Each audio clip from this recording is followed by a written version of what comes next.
Hello again, what's up YouTube? Welcome back to the channel. What have I got today? I've got a little bit of an update on the Ezra Miller fiasco, the Flash movie, Aquaman 2, San Diego Comic-Con. Let's get right into it with this article because it seems that Warner Brothers are in a bit of a pickle as to what to do with two of their movies that are slated to be released next year, namely the Flash movie and Aquaman 2. With this article from The Direct, it goes in to say that The Flash is in a current state of uncertainty due to issues surrounding its lead star. No shit. The DCEU actor has been arrested in Hawaii multiple times this year on charges of second-degree assault.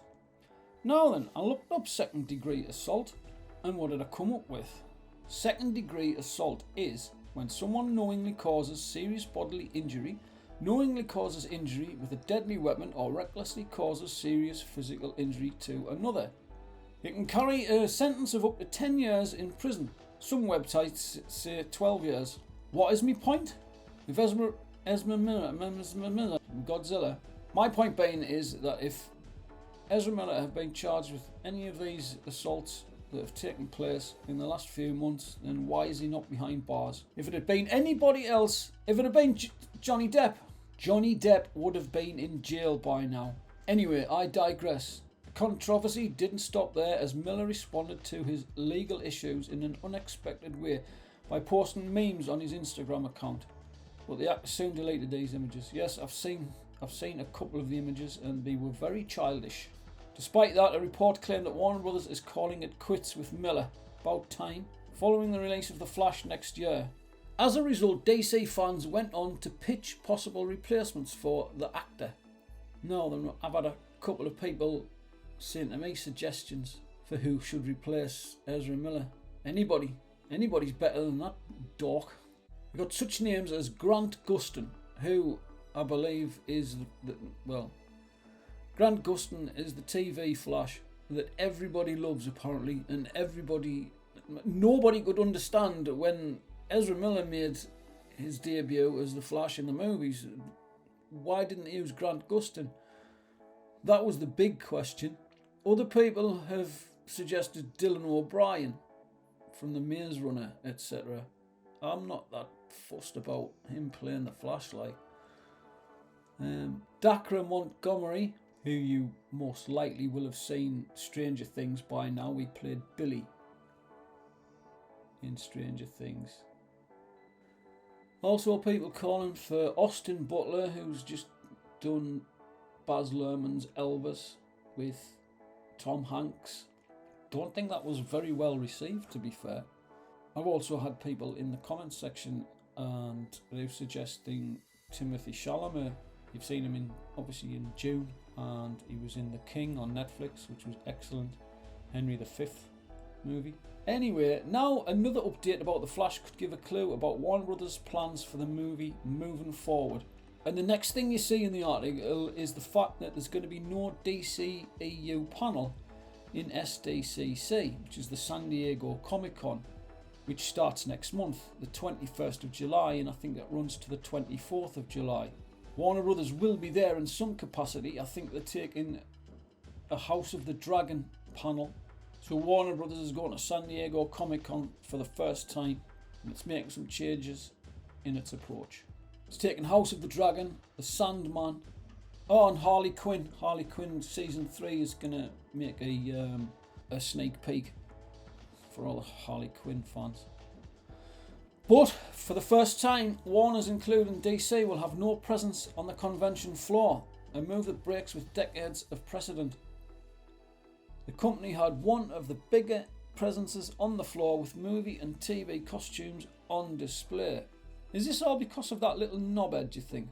I think David Zaslav's is taking his own approach. I think there's still a lot of in-house discussion as to what the hell to do with this movie.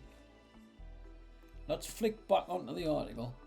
Ahead of this year's San Diego Comic-Con, Hollywood Reporter shared that the plans of Warner Brothers' theatrical division for the event are still unclear and still being discussed internally. You'll have to excuse me, I've been ill since last Friday. I don't know what it is, I've got some horrible little virus running about. This year, Warner Brothers has several DC films on its slate, namely DC's League of Super Pets, which is an animation, and there's also Black Adam,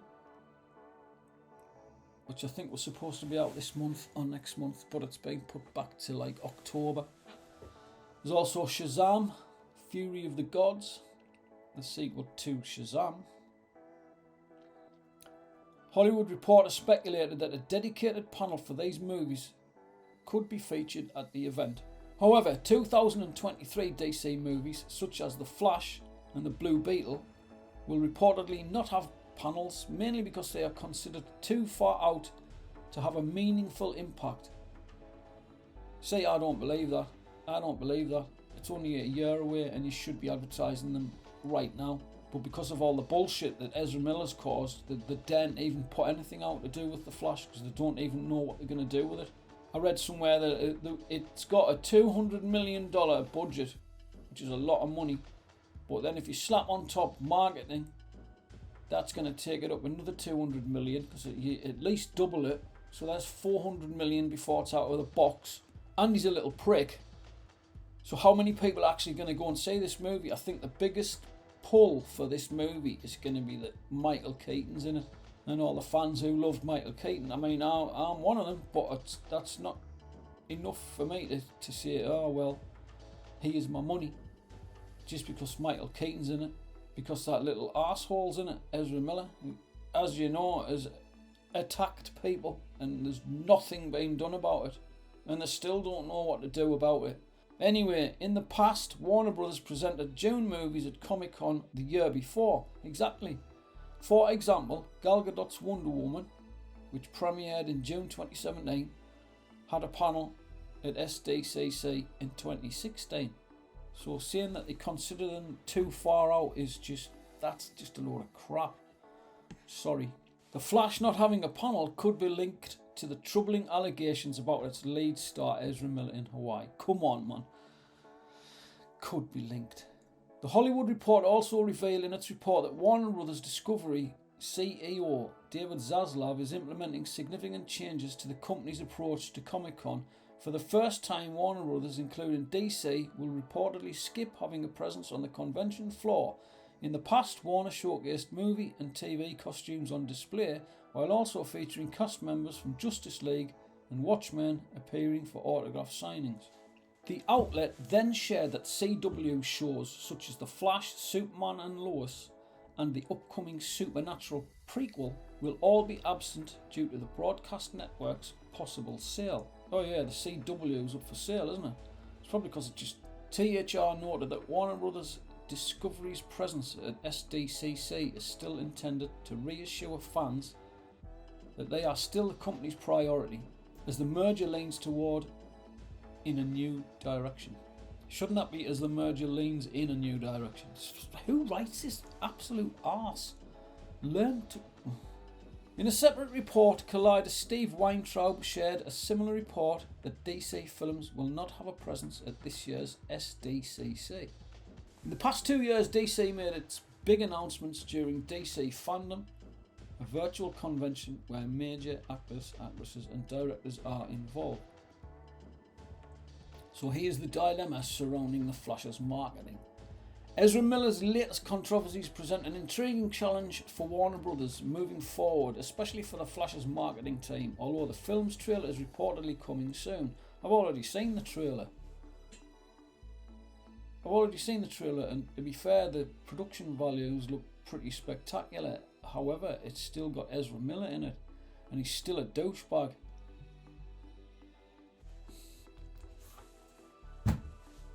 Studios' approach when it comes to press interviews with the film's lead star is expected to be closely monitored. Well, he's not going to do any press interviews, is he? They're not going to let somebody who's just done nothing but attack people for the past 3 months and the police are after him and he's holed up on some ranch somewhere where he's kidnapped some kids, allegedly, and he's doing substances that he shouldn't be doing. He's hardly going to turn up at San Diego Comic-Con and just be given a free pass. I wish people would stop wiping his arse and just reel him in and get him put inside. out the way, or at least get him some help, because he's obviously got something going on up here, hasn't he?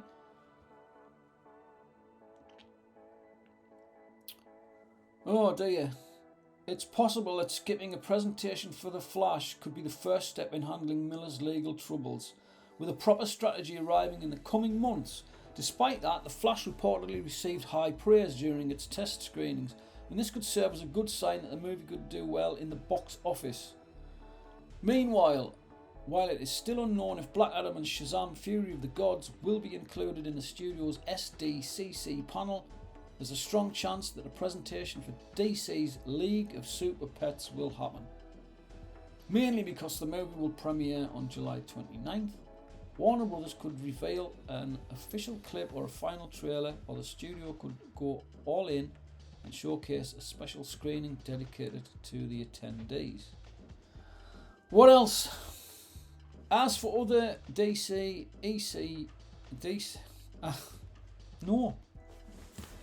As for the DCEU movies, Warner Brothers could eventually unveil the return of DC fandom this year. This could be where a major announcement for Black Adam, Shazam Fury of the Gods, The Flash and Aquaman and the Lost Kingdom will arise. The 2020 edition of the event happened in June 2020, while 2021's virtual event was held in October 2021. So it's reasonable to assume that a potential DC fandom event could happen in either August or September this year. The Flash is still set to premiere in theatres on June the 2nd next year. So, there you go. There's an update on where we are with the Flash movie. It isn't going to be announced or appeared. There'll be no panel at the San Diego Comic-Con this year. It's hardly surprising. It's not surprising for Aquaman 2 either, what with all the controversy around a certain actress that literally shit the bed on her career. Let me know what you think. Let me know what you think they should do with The Flash. I think they should just scrap everything. That's my idea. I would just scrap it and start again and be more organic this time. Who would you have to replace Ezra Miller as The Flash if it was up to you? Let me know in the comments down below. Grant Gustin seems to be the one that everybody really wants to see on the big screen, and I've got no objection whatsoever. Anyway, let me know in the comments down below. Don't forget to hit that like button and please subscribe if you wouldn't mind. My subscriptions have gone up and up and up over the last couple of weeks, and I want to thank everyone who's commented and just supported me so far. I really do appreciate it, guys. Anyway, that's enough of my blabbering for one day. I shall see you next time. Bye bye now.